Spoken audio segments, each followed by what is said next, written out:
Marcos 3, do 7 até o 19, mas primeiramente alguns versículos. O versículo 7 diz assim: Jesus retirou-se com os seus discípulos para o mar, e uma grande multidão vinda da Galiléia o seguia. Versículo 9: Por causa da multidão, ele disse aos discípulos que ele preparassem um pequeno barco, para evitar que o comprimissem. Versículo 13: Jesus subiu ao monte e chamou a si aqueles que ele quis, os quais vieram para junto dele.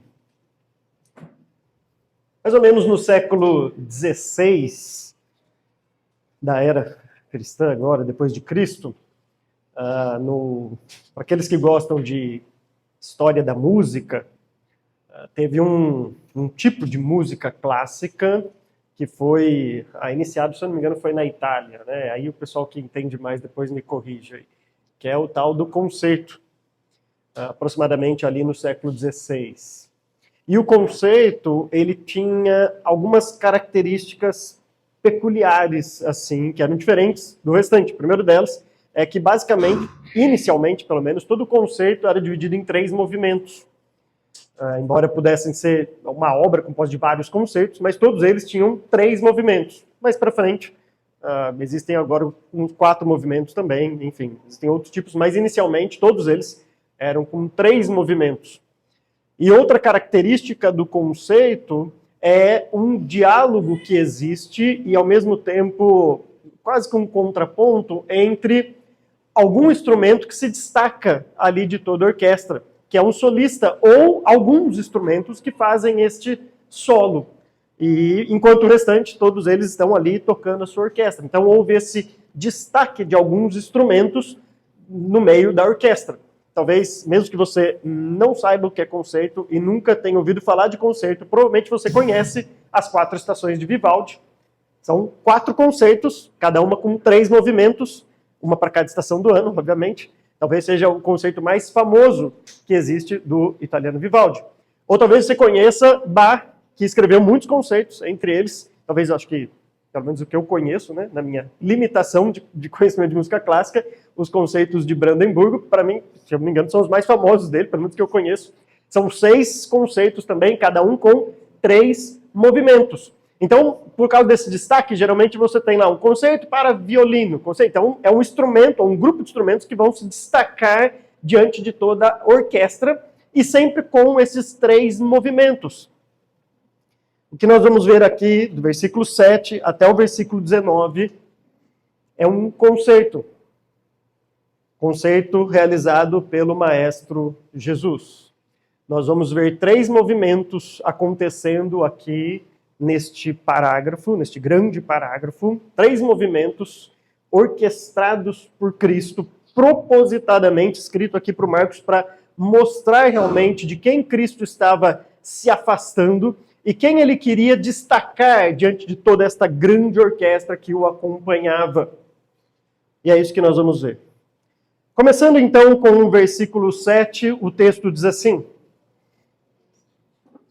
Marcos 3 e 7. Jesus retirou-se com os seus discípulos para o mar, e uma grande multidão vinda da Galiléia o seguia.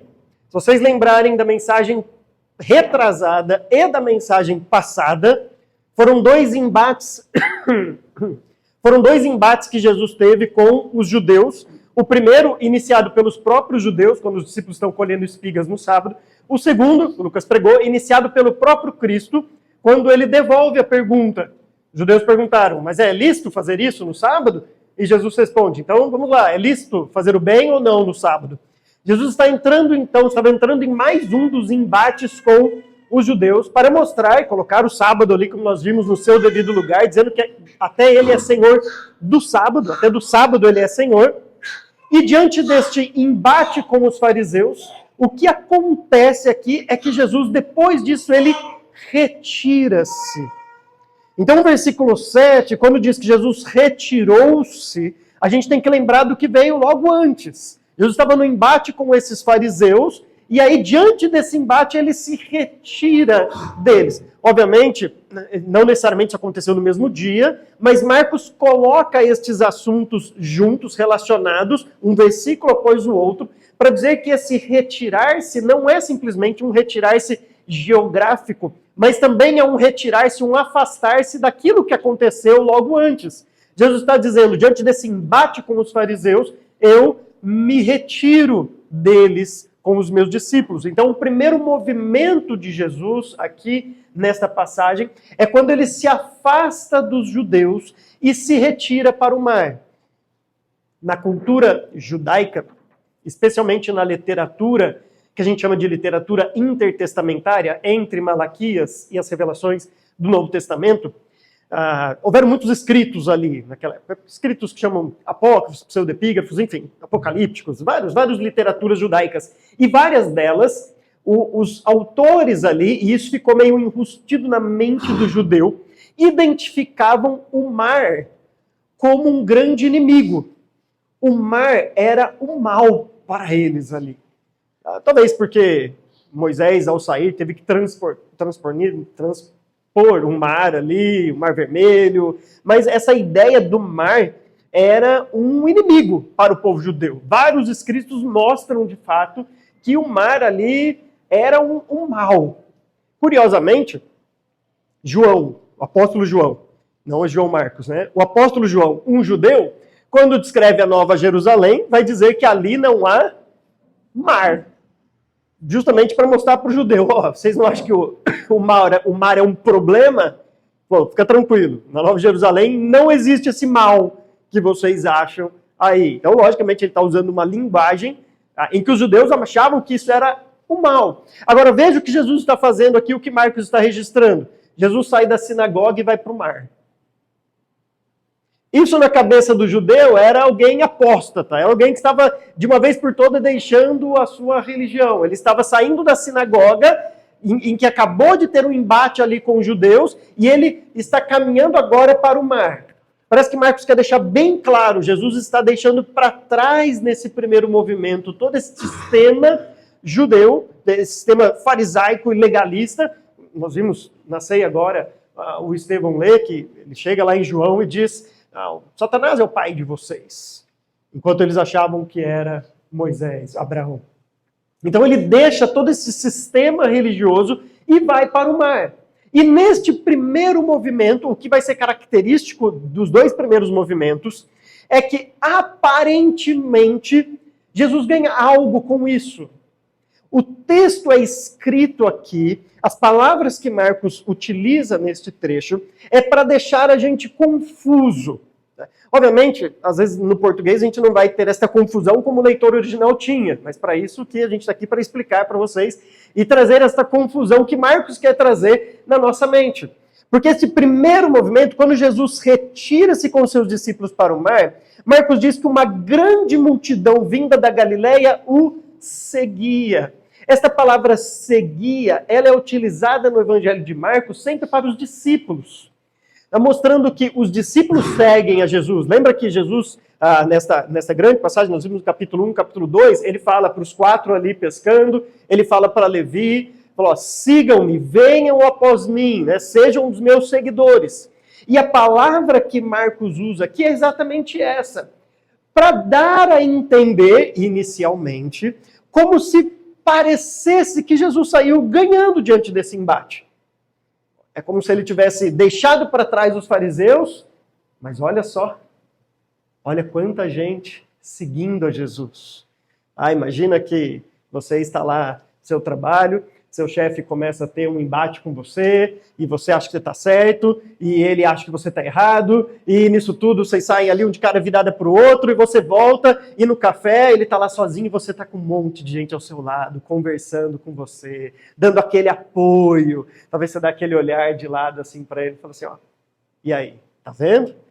Então é mais ou menos isso que Marcos quer nos induzir inicialmente a pensar.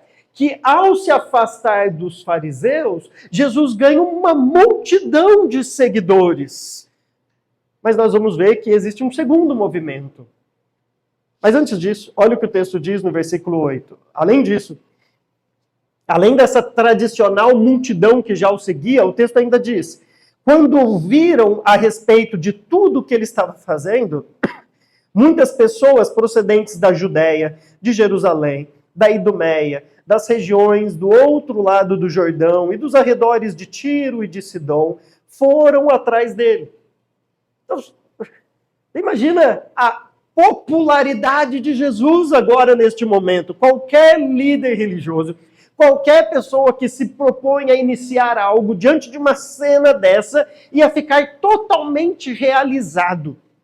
Ele ia ficar totalmente satisfeito, porque qualquer aqui que se propõe a ser um líder religioso, um grande líder, sem o que ele está desejando realmente são seguidores. E aí, diante desse embate com os fariseus, não só a multidão veio até ele, mas agora começou a crescer. Mais gente chegando, agora gente de outras regiões, e estava todo mundo ali reunido para ouvir Jesus. Então imagina a reação dele diante disso. Mais uma vez, Marcos está dizendo, escrevendo, de maneira a nos pensar, o ministério de Jesus está sendo um sucesso. Embora ele está deixando os fariseus, se afastando dos fariseus, se afastando de todo o sistema religioso, mas olha o sucesso do ministério dele. Gente de tudo quanto é lugar está chegando para ouvir, ver Jesus e segui-lo.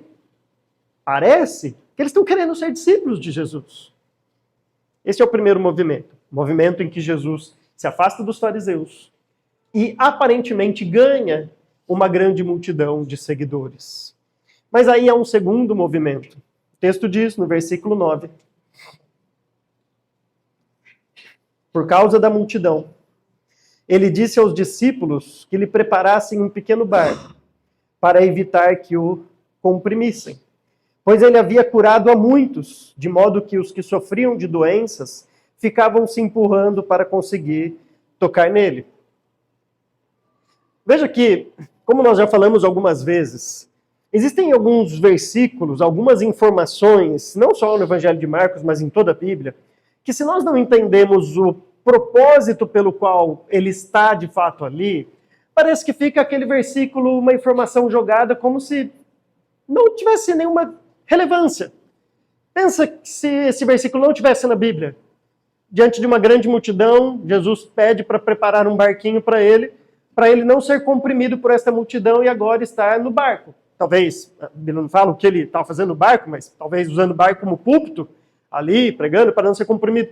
Veja, que diferença faz uma informação dessa? Se não tivesse, você não soubesse dessa informação, que diferença ia fazer na sua leitura? E lembra, sempre quando a gente se depara com uma informação que aparentemente é desnecessária na Bíblia, abra os olhos. Porque o autor colocou ali propositadamente, por algum propósito realmente, alguma intenção que ele tinha.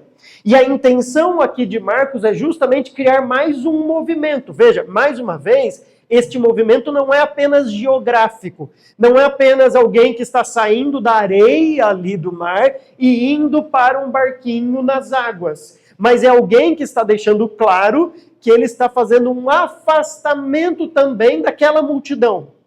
Porque o que Marcos escreveu aqui é que, aparentemente, Jesus Cristo tinha ganhado uma multidão de seguidores. Mas logo depois, o texto diz, por causa da multidão que chegou. Jesus não é aquele que agora se joga nos braços da multidão e diz, é isso. É este ministério de sucesso. E aí, sabe aqueles shows de rock, né? Os roqueiros se jogam ali e ele é levado pelas pessoas, colocado num trono, a multidão. Não, por causa da multidão, ele mais uma vez se afasta. O tempo que Marcos usa aqui para descrever este preparar um barco é um tempo presente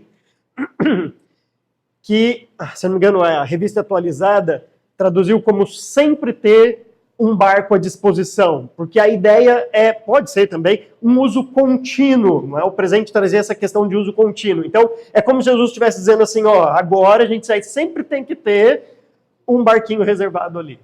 Tem mais gente chegando, e por causa dessa multidão que podia comprimir ali, é bom agora a gente sempre ter à disposição um barquinho. Vai que chega muita gente. A gente vai se afastar. A gente vai se retirar.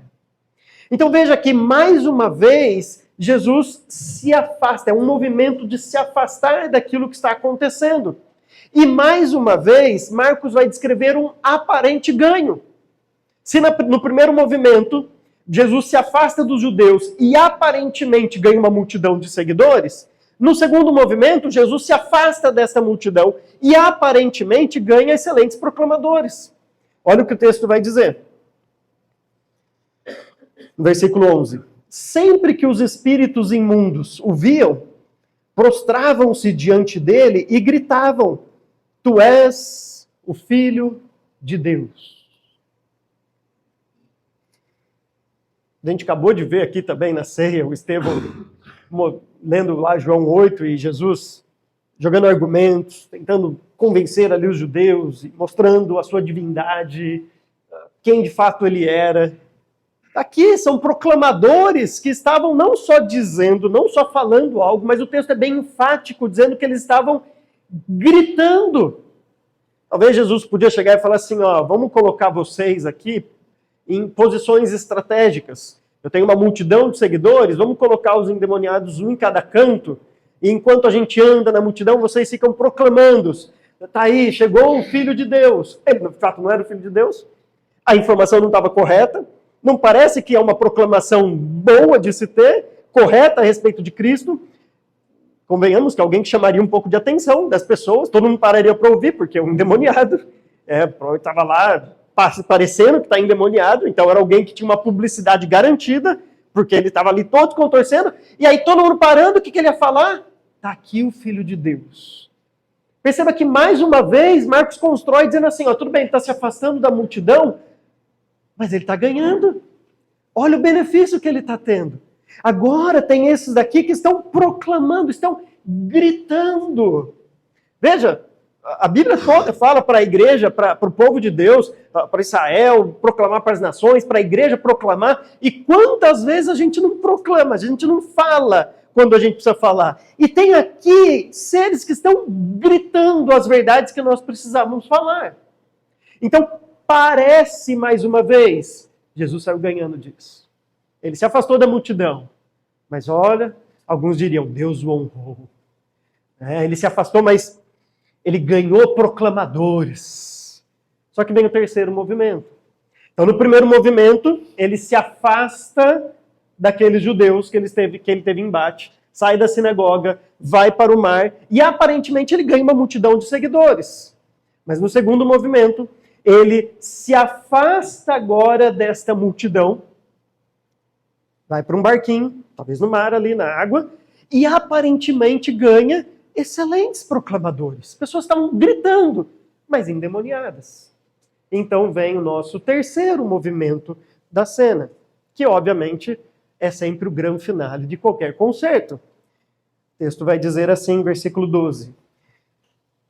Mas ele lhes dava ordens severas para que não dissessem quem ele era. Jesus dá esta ordem severa para não dizer quem ele era. Na verdade, assim, o texto literalmente é para que ele não fosse manifestado. A palavra aqui é uma palavra de revelação, de manifestação da sua verdadeira identidade. Mas isso por dois motivos. O primeiro deles, você vai encontrar várias vezes isso em Marcos, o que os teólogos chamam de o segredo do Messias. Jesus dizendo para as pessoas, não conte para ninguém. Não conte para ninguém. Claro que muitos não obedeciam e saíam contando o que aconteceram. Mas Jesus está sempre assim, não conte para ninguém. Porque a ideia era não antecipar algo, porque Jesus sabia que a grande motivação dessa multidão, na verdade, era um rei meramente político, ou alguém que pudesse curar, um curandeiro, e não era essa a ideia de Cristo, que ele sempre estava focando a cruz. Então ele dizia, não conte para ninguém, ainda não é o momento de revelar quem de fato eu sou. Mas, obviamente, aqui, neste contexto, o segundo motivo é por quem estava proclamando. Não é porque a proclamação deve ser feita que a proclamação é aceita na boca de qualquer pessoa. Demônios proclamando continua sendo uma péssima proclamação. E não uma proclamação adequada. O certo, na verdade, como a gente vai ver, é esses demônios serem expulsos dessas pessoas. Que daqui a pouco que Jesus vai dizer. Não é dizer assim, ok, você está no nosso time proclamando, vamos lá, juntos proclamar que ele é Deus. Jesus diz, não, calem-se, severamente dizendo para eles não proclamarem. E aí Jesus, mais uma vez, vai ter um movimento que é, ao mesmo tempo, geográfico, mas é também para se afastar disso que ele acabou de acontecer com ele. O texto diz assim, no versículo 13, Jesus subiu ao monte. Parece que a multidão aqui é igual bolo de chocolate quando você quer fazer regime. Passou por isso já? Aquela semana que você fala... Não, você não, eu sei que disso. Mas assim, sabe aquela semana que você fala assim, essa semana... Aí segunda noite já tem um bolo de chocolate na sua frente. Fala, não é possível, né? Parecia que qualquer lugar que fosse, a multidão estava lá. Qualquer lugar, a multidão vai para lá. Parece que Jesus fala assim, não, quer saber? Vamos para o monte. Vamos, assim, lugar isolado. Só a gente mesmo. Veja, é um completo afastamento dos judeus, desta multidão que aparentemente o seguia, e desses demônios que aparentemente proclamavam aquilo que era o correto. Jesus se afasta e vai para o monte. E até aqui, Jesus reagiu ao que estava acontecendo. Teve um embate com os fariseus e ele reage se afastando. A multidão chega diante dele e ele reage se afastando. Os demônios começam a proclamar e ele reage se afastando. Mas agora ele vai ser ativo, agora ele vai agir. E nesta ação de Cristo, que ele vai deixar claro é esse destaque daqueles solistas diante de toda esta orquestra. Ele vai dizer, fazer um contraste entre quem deveria de fato ser chamado e quem deveria fazer esta proclamação. Jesus nunca ficou vislumbrado com multidões o seguindo. Aliás, se você olhar todos esses 3 textos que eu li no começo, todos eles aparecem os discípulos, contrastando com um grupo. Jesus teve embate com os fariseus e o texto diz, Jesus, versículo 7, retirou-se com os seus discípulos. Na verdade, literalmente Jesus, juntamente com os discípulos dele, retirou-se. Deixa junto para dizer assim, Jesus estava mais preocupado com os discípulos do que com esse grupo religioso. Versículo 9, por causa da multidão, ele disse aos discípulos que lhe preparassem este barco. Então, era a multidão e os discípulos. E aqui, mais uma vez, no versículo 13, então, Jesus subiu ao monte e chamou a si aqueles que ele quis, os quais vieram para junto dele. Perceba, então, que diante de tantas reações de Jesus, quando Jesus age ativamente, não mais reagindo às ações dos judeus, da multidão e dos demônios, mas agora sendo ativo e agindo, aquilo que ele chama para si, de fato acontece. Porque nós estamos falando de um Deus que é soberano, que controla todas as coisas. E Marcos, de fato, coloca essa frase de uma maneira bem bela para dizer que os planos de Deus não vão ser frustrados. Jesus Cristo chama para si quem ele quer. Ou seja, ele não quer os judeus, ele não quer toda essa multidão que vem para ele só pedindo curas, e ele muito menos quer a proclamação dos demônios. Então, diante desse contraste, ele destaca, ele chama para si aqueles que ele quer chamar. E o que as pessoas fazem? Obedecem. Quando Jesus Cristo chama, as coisas acontecem. Lá em Gênesis nós vemos, e disse Deus, haja luz, e houve luz. Quando Deus fala, quando Cristo chama, quando não tem como. Agora, se Deus trouxe a luz, a existência do nada, quando antes era trevas, que dirá então 12, que agora ele chama para perto de si. Se até o nada o obedece e cria do nada a luz e todas as outras coisas, imagine 12 pessoas que sobem a ele ao monte. E Jesus, quando chama essas pessoas obedecem ao seu chamado. Então o texto é bem enfático. Jesus chama aquele que ele quis, os quais vieram para junto dele. E aí vem o versículo 14, então, que vai dar a lista desses que ele chamou. O texto diz, escolheu 12, designando-os apóstolos. Talvez na sua versão não esteja se designando apóstolos, isso alguns manuscritos não contêm, outros contêm, mas informação, de fato eles eram apóstolos, para que estivessem com ele, os enviasse a pregar e tivessem autoridade para expulsar demônios. Veja que nas funções desses 12, que são chamados de apóstolos aqui, os 12 que vão ser enviados, as funções descritas deles aqui são de fato as funções que contrastam com tudo aquilo que já aconteceu. Ao se afastar desses 3 grupos, Jesus chama 12 para estar com ele.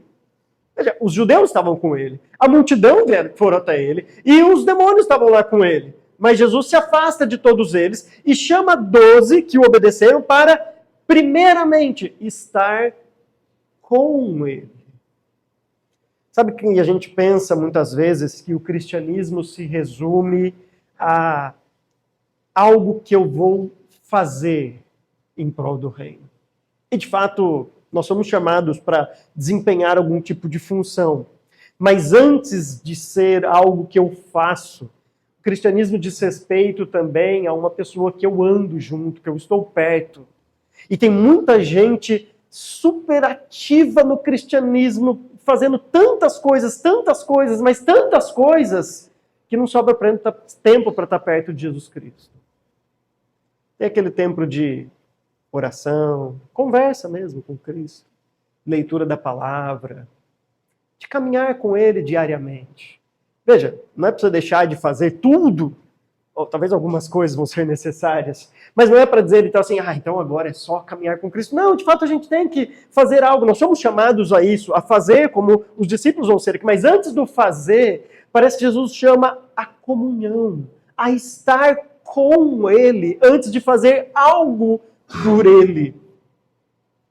Depois, então, ele diz, os enviasse a pregar e tivessem autoridade para expulsar demônios.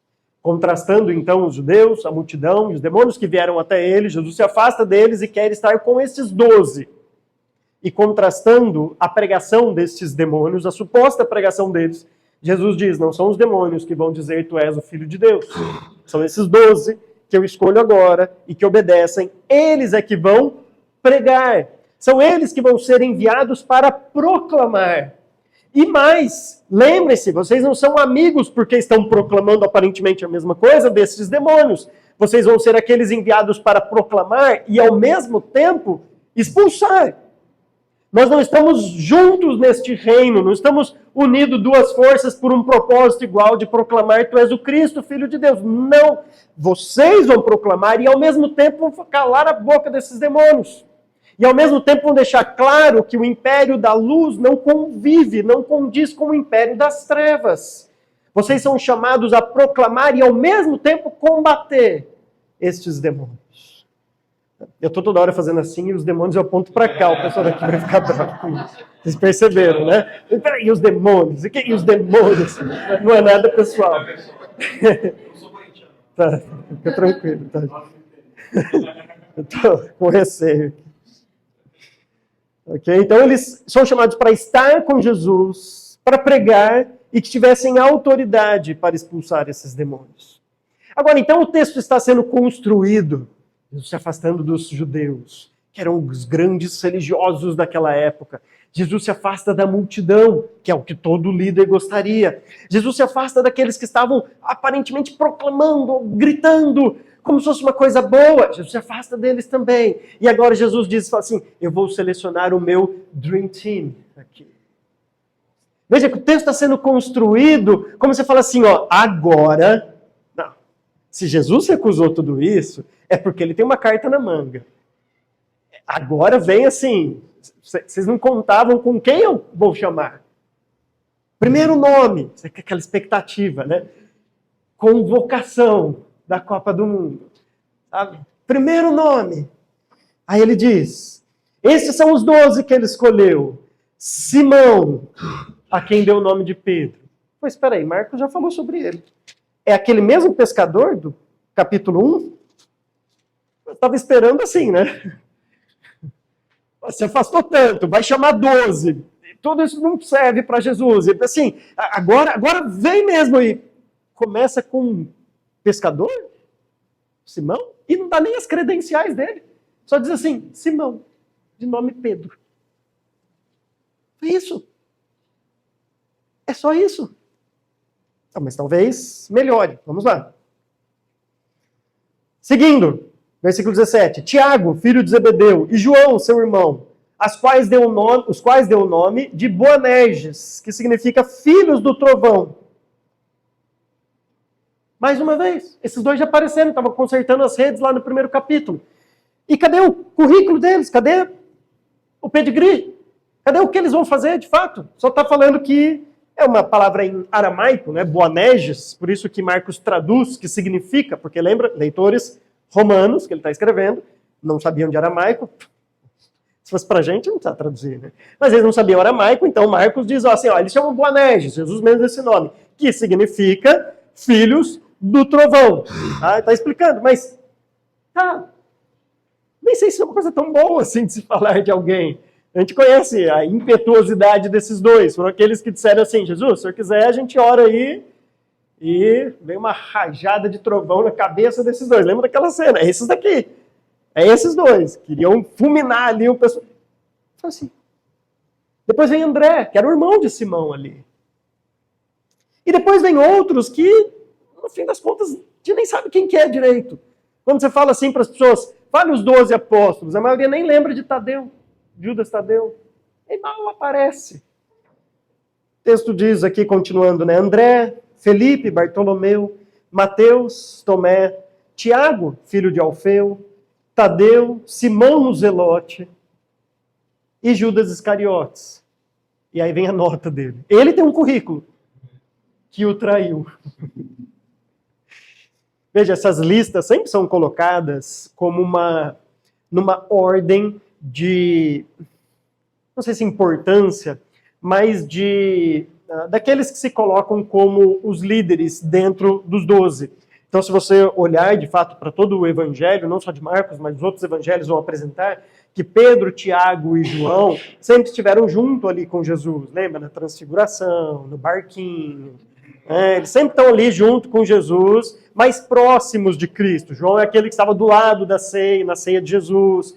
E dentre eles, Pedro é aquele que então toma mais ainda a posição de destaque. Jesus diz, apacenta as minhas ovelhas, mostrando para ele, como a gente vê em Atos, ele tomando essa posição mais de proeminência. E Judas, em todas as listas, por motivos óbvios, é deixado ali por último, né, no final. E os do meio é aqueles que não são os melhores alunos, mas também não reprovam. Estão ali.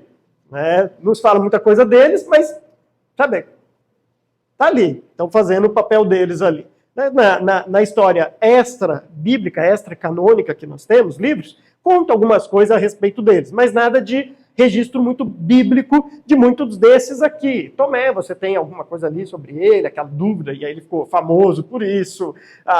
Um outro que tem Natanael, né, você tem uma história dele ali, mas tem muitos aqui que, na verdade, não se fala muito a respeito deles. Levi, que é Mateus aqui, o Levi, já foi contado o chamado dele também, mas não tem muita informação sobre eles. O que de fato essa lista nos mostra é que Jesus não é aquele que escolhe aqueles que aparentemente já estão prontos, como os judeus que conheciam a lei de cabo a rabo e sabiam tudo sobre a lei. Ou como a multidão que, quem sabe, era número garantido de grandes seguidores. Ou, quem sabe, os demônios que tinham a proclamação na ponta da língua já sabendo o que falar. Não. Jesus escolhe pessoas que, como Paulo vai dizer em 1 Coríntios, é loucura para o mundo. É fraqueza. É algo que não faz sentido logicamente para mostrar para o mundo como esta sabedoria, esta força, aquilo que o mundo valoriza, de fato é, isso sim, loucura.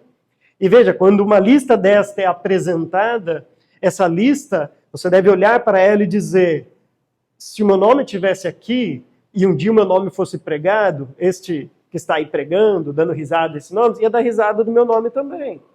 Como se alguém estivesse pregando e meu nome estivesse aqui, ele ia dar risada do meu nome também.